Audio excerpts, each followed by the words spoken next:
Well, all right, my friends, you are watching Wired Up Retro, episode 49, and today I have an episode about a little device made by an eBayer who goes by the handle Ikonsgr74. He's also on Atari Age, known as Ikonsgr there. This gentleman, John, is from Greece, and he makes nice high-quality adapters, makes them available at eBay at a very reasonable price. And I featured one of his adapters on my channel just a couple episodes ago. It was episode 45. And this episode had to do with the Atari 5200. Today's episode will handle both 2600 as well as 5200, and I might jump a little bit into the 7800 as well. Having to do with this new adapter that he's got out. This basically converts Atari 2600 to become a mouse accepting system, okay? So you plug this in here. Let's put this away. This is my 5200 adapter. We might be showing you that in a couple of minutes. But if you have a mouse, let's say a regular ball mouse with just this PS/2 connector, you can then connect this little mini green adapter that converts it from PS/2 to USB right here. These things come very cheaply. And actually the Ikonsgr74 adapter from eBay is really not very expensive. So check out the link in the description and you will find out that you can have that for a very reasonable price for your Atari 2600 or maybe your Atari 8-bit computers, 7800. It also works on Commodore 64 as well as VIC-20 and maybe even Sega Master System, possibly Genesis as well. So anyway, but we're mainly concerned today with Atari game systems. So we're starting out with the 2600. This is Minds of Minos. I've got up on the screen. So if I get the game rolling, here we go. I'm playing this with a mouse. And that, I just laid a mine. The mines just, once you lay a mine, it just disappears if it's unused. But if you've got an enemy you want to use a mine on, like right there. Oh no, they got me. If you can get them to run into the mine, you're going to defeat your enemy. Okay. All right, starting over. Try again.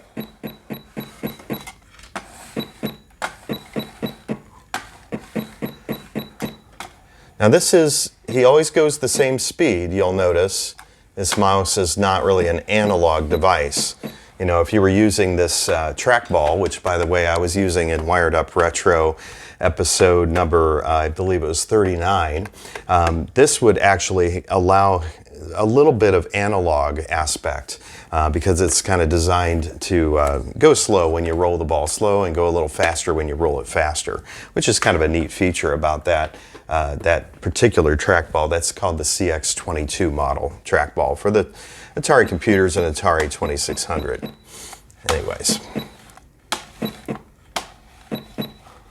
let's see if I can get it lined up here and go up. All right, let's see if we can get them lured over here. Okay, I've got another mine now. There we go. Now I think they give you unlimited mines, if I recall correctly.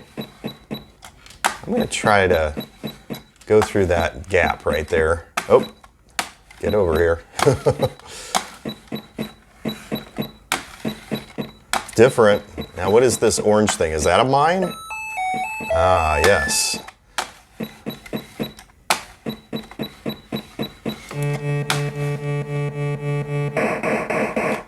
Okay. I think we made it. Maybe?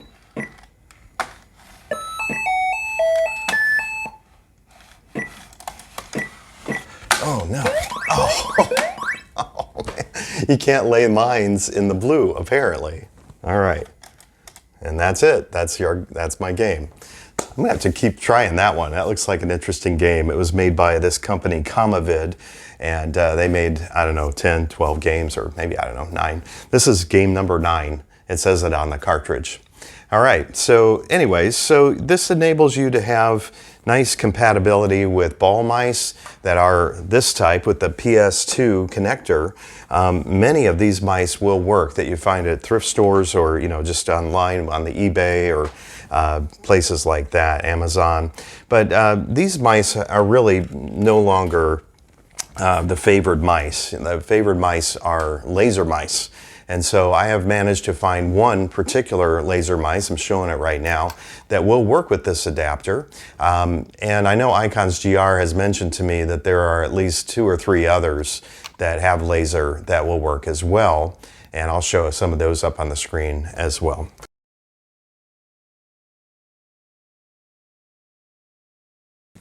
Well, all right, we've got ourselves a laser mouse. This is the V7, model number M30P20. So if you're looking for it, the V7 will work on your 2600 with this mini green adapter. It is a PS/2 connector. It has to have that little adapter. I can already tell, instead of the ball, this is a little bit more of a direct feeling. It's less slip-slidey. It seems maybe a bit more accurate.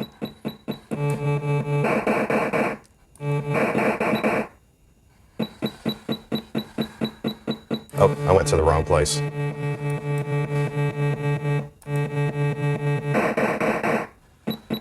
Uh-oh, wrong place. I keep going in that. All right. Oh. Get that little key. Kind of reminds me of Adventure. In a way, it kind of reminds me of Pac-Man too. So, what am I doing here? I have to go. Oh, there we go.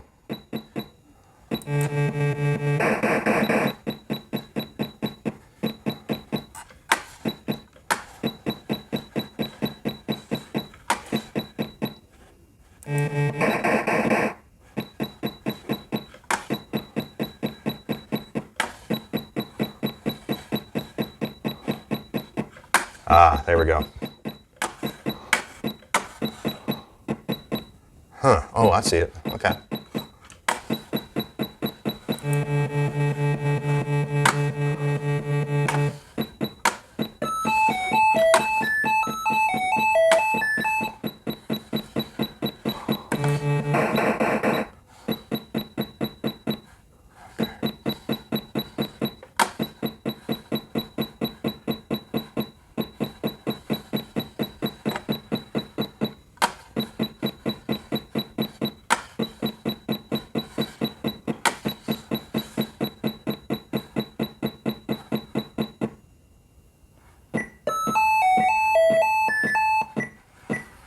Maybe that.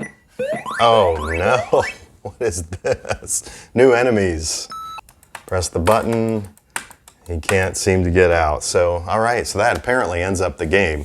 All right, so we're going to try another game with this. By the way, before I go to that game, I do want to mention to you in Wired Up Retro episode number 43, I introduced basically controllers that are kind of unique, and I revealed the secrets of some Atari controllers. One of which was this, actually not an Atari controller, but it's a Commodore 64 mouse, model 1351, which does actually have this pseudo-analog mode. When you plug it into your Atari 2600, this will actually work. It's a ball mouse, which is kind of a negative, but the upside is you can kind of moderate how slow or how quick your guy is going on the screen, whether it's playing Missile Command or Centipede. Those are maybe 2 ideal games for it, Millipede as well. But a game like this might also get a benefit, and then you can kind of slow his pace a little bit, as opposed to just always going full bore and full on.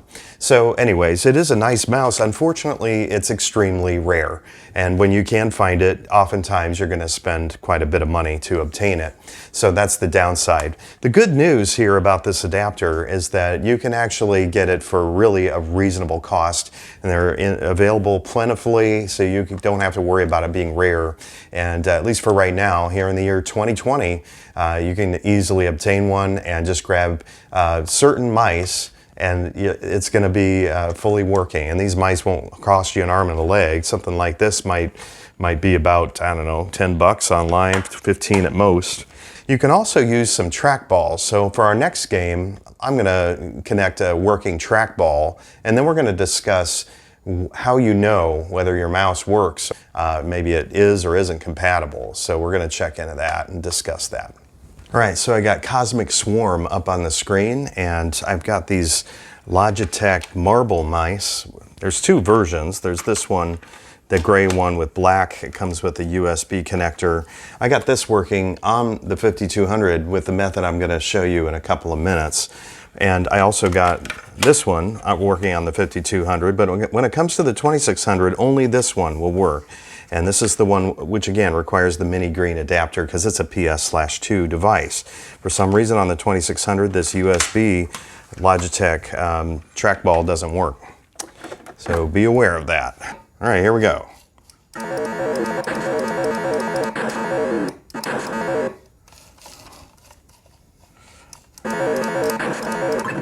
Oh, touched me.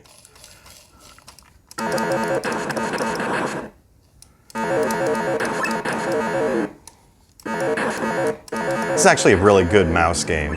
If I could just keep from touching things.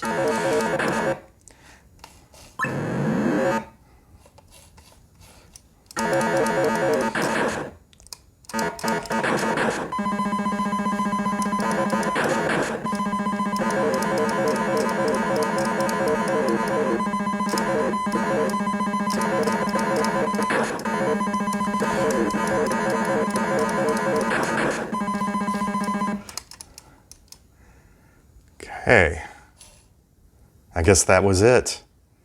That was it. All right, 31. Can you beat my score?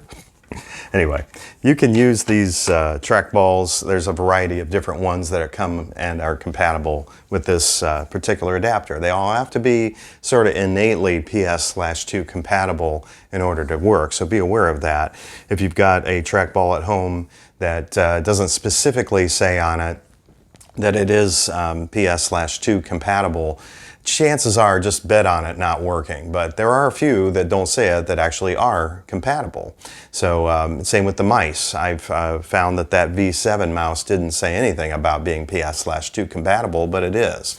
And then I have one that said it was both USB and PS/2 compatible, made by Microsoft of all companies, and I can't get it to work with the adapter, interestingly. It'll fire, but it won't allow you to move, so that's kind of weird.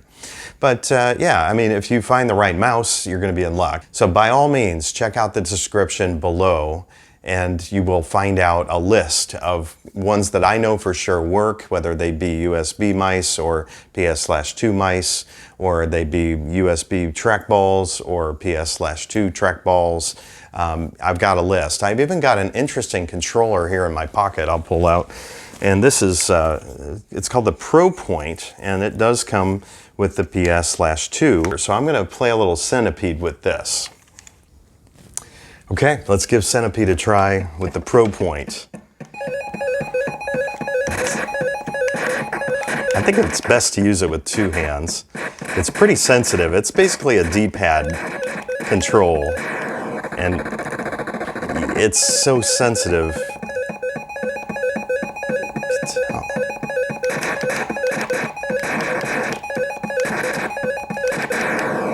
It's hard. All right, let's try a different game.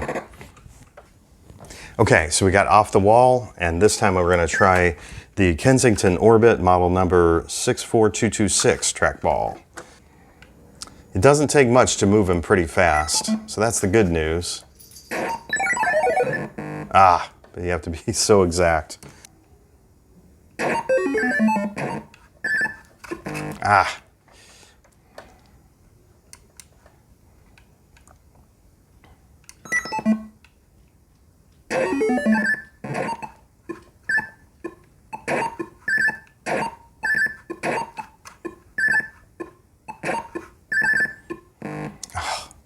So close.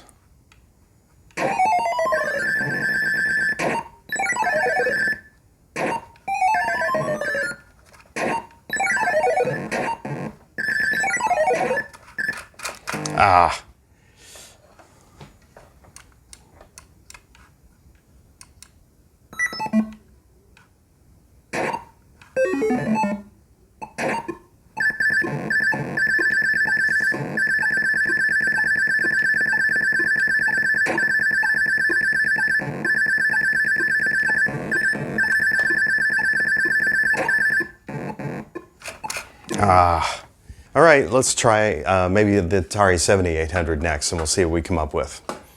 All right, so we got the 7800 up on the screen. We're going to play some Centipede. We'll use the Kensington Orbit mouse. Let's get this rolling.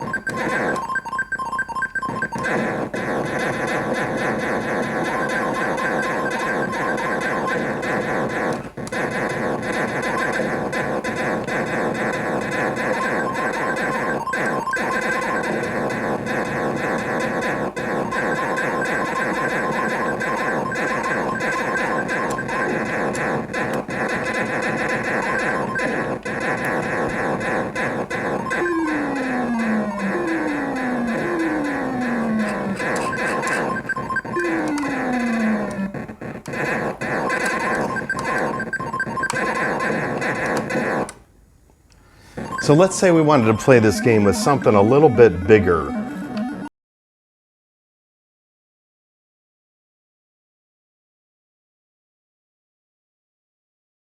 All right, so we've got the Tankstick all hooked up to the 7800.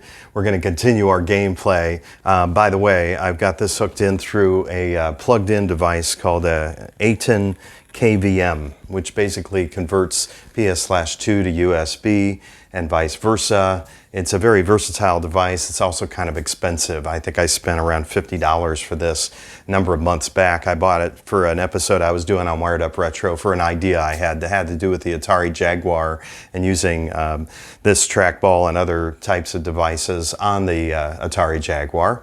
It ended up not really coming in handy, so I was like, I had to bite it, you know. $50 is a lot, but anyway, it sat in my upper room for a while, and then I thought to myself, now I have another thought. Let's use this to see if we can get the X-Arcade Tankstick working on things like Atari consoles from the 80s when it comes to the trackball, which I've never done before. Way back in Wired Up Retro episode number 13, I brought out the Tankstick and I did a number of things with it, but the one thing I didn't do was to get the trackball working on games like Centipede on these old consoles. And I've managed to do this today, and I'll tell you in a little bit how to hook it up. So let's just see how the gameplay is.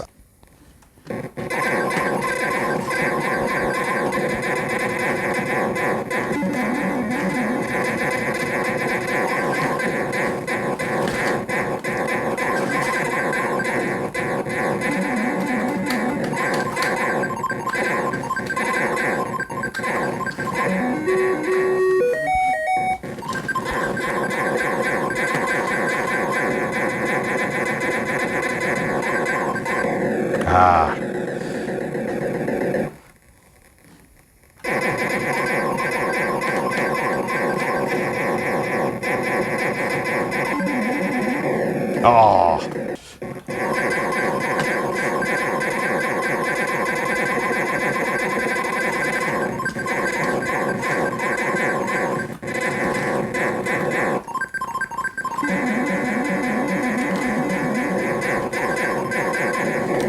Man.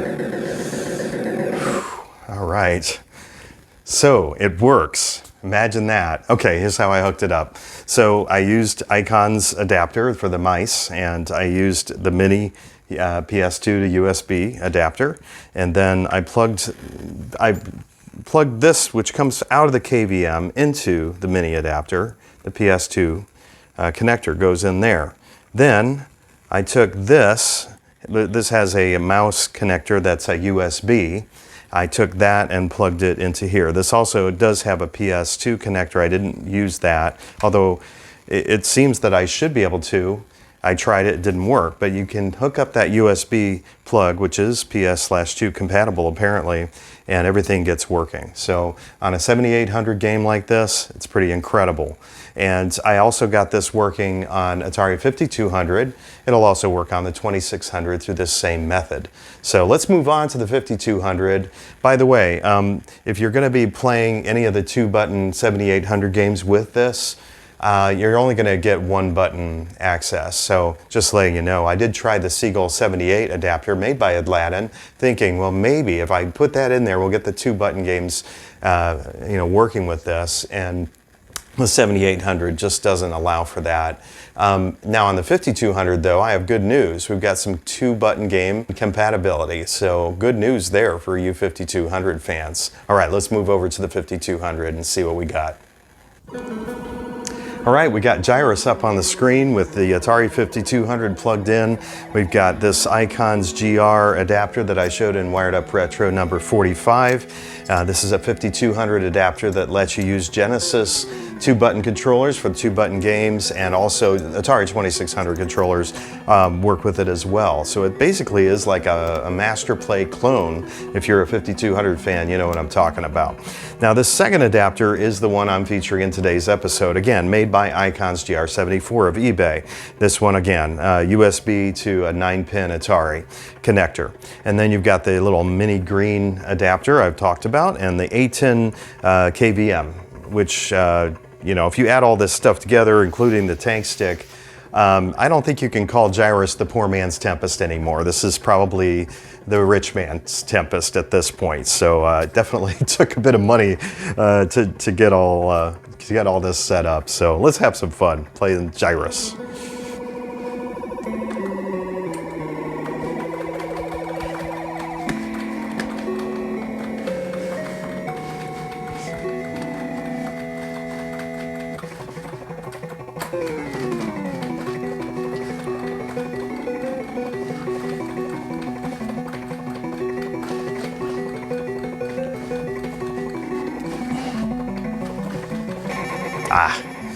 Gyrus is actually a digital game. It's not an analog game.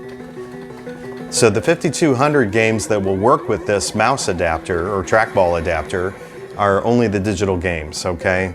So out of the 69 original games that came out in the 80s for the 5200, I believe about 63 are completely digital, and the other 6 are analog. You could say even Centipede is kind of analog, but it can be used with a digital controller, so I didn't include Centipede in that list. But the analog-only games aren't going to be compatible with this setup. That would be Missile Command, Super Breakout, Gorf, and a couple others. Also, the newer game from 2012 called Tempest, which was made by Keithan Hyenga, among others, that is an analog-only game. I mean, you can kind of eke out some level of gameplay with a digital controller such as this, but it's not going to be anywhere near as good as it would be with the actual trackball made by Atari for the 5200. So on those 6 games I mentioned that are analog only, you might want to grab an actual Atari trackball to enjoy those. This setup I'm doing here is kind of for the games that you can't use that trackball with, such as Gyrus. So there's always been kind of something missing, and now there isn't, which is awesome. For the digital games like this is really, really wonderful.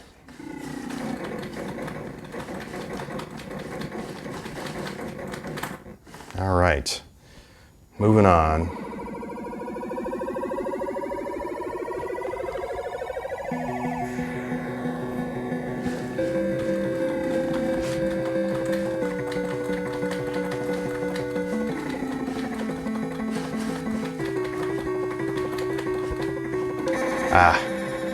All right, so let's play another 5200 game. All right, so what I have here, I was going to use that Cobra mouse that had been sitting there, and it didn't tend to allow me to go forward in any of the games. So I've got meteorites up on the screen. We're going to try this Logitech LX3 optical mouse. Here we go. This is one of the 2-button 5200 games, so I'll demonstrate by pressing around, and we've got both the fire button and we got hyperspace and meteorites. And then pressing forward works, thank goodness.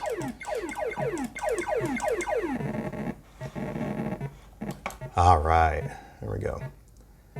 Ooh,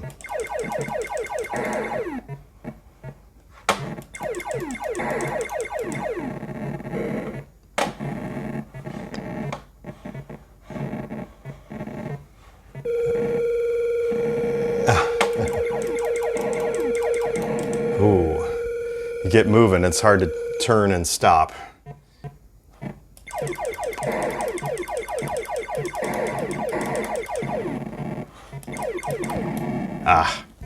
All right, so maybe there is another 5200 game that might be better for the mouse. All right, Beam Rider is our game. So I've got this Logitech, this is called the LX3 Optical mouse, a laser mouse that I'm going to use to play this game. And you know, back in Wired Up Retro episode 14, I did a little how-to or do-it-yourself video on how to make a fidget spinner mouse attachment, basically an arcade spinner for your PC or other game systems using adapters. So here I have the laser mouse, and I'm going to connect this to it, and it's got an adhesive way of connecting. You could check the description. I'll be sure to put a link for episode number 14 to show you how to do this. All right, so we're ready to roll. We'll see how it goes.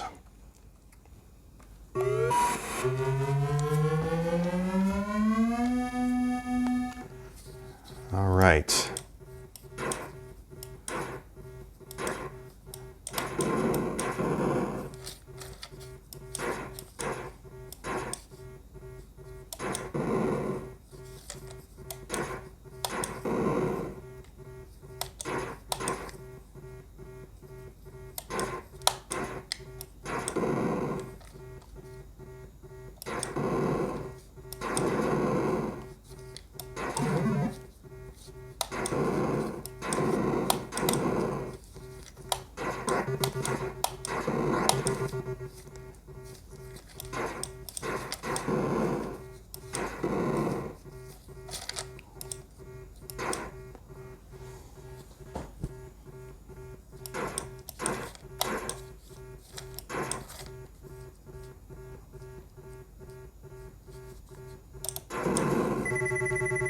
Okay, get ready.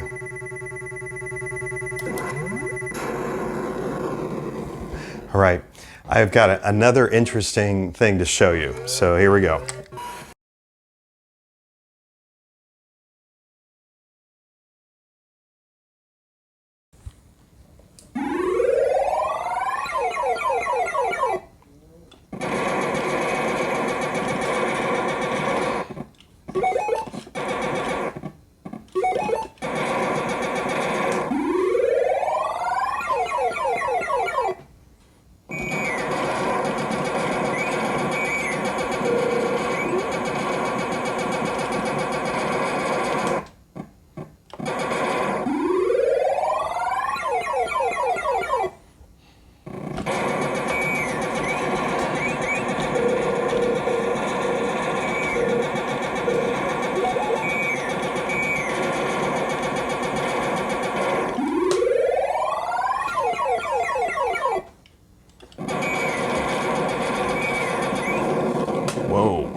What a fun game, and really tough. Robotron 24 gets the thumb up today. What a great, awesome controller to use on this massive 5200, the massive X-Arcade Tankstick. And if you take a look in the description, again, I'll go over the adapters that I use to get this in action. I do want to definitely extend a hand of thank you to John out there in Greece. We do appreciate you. We 5200 fans, we general Atari fans are just very grateful for what you've been making these days. A specific adapter for this one, which I showed a few episodes back, and now this new mouse adapter, which I've covered today, trackball adapter. It just makes all this gaming hobby so much more fun. So we do appreciate you, and we hope you'll keep coming up with innovative adapters. Look forward to maybe your next one, which I am aware of what's coming up soon, and I'll be revealing that on an upcoming Wired Up Retro. Now, in our next episode, I'm going to be covering a paddle controller for the Atari 5200, and this is newly manufactured with very nice quality parts. So it's made by a gentleman out there in Europe, Ralph Puckner, so we do appreciate that. I'll show you all the aspects of it so you can know whether you want to obtain it and start using it on your 5200 paddle games. All right, so look forward to seeing you next time. I appreciate you stopping by today at my channel. If you're not a subscriber, definitely click that subscribe button, click the bell, and if you like the video, give me a nice thumb up. I do appreciate those. And by all means, if you have comments below, I will respond. Always look forward to doing that. All right, so till next time, have a great time gaming. Take care.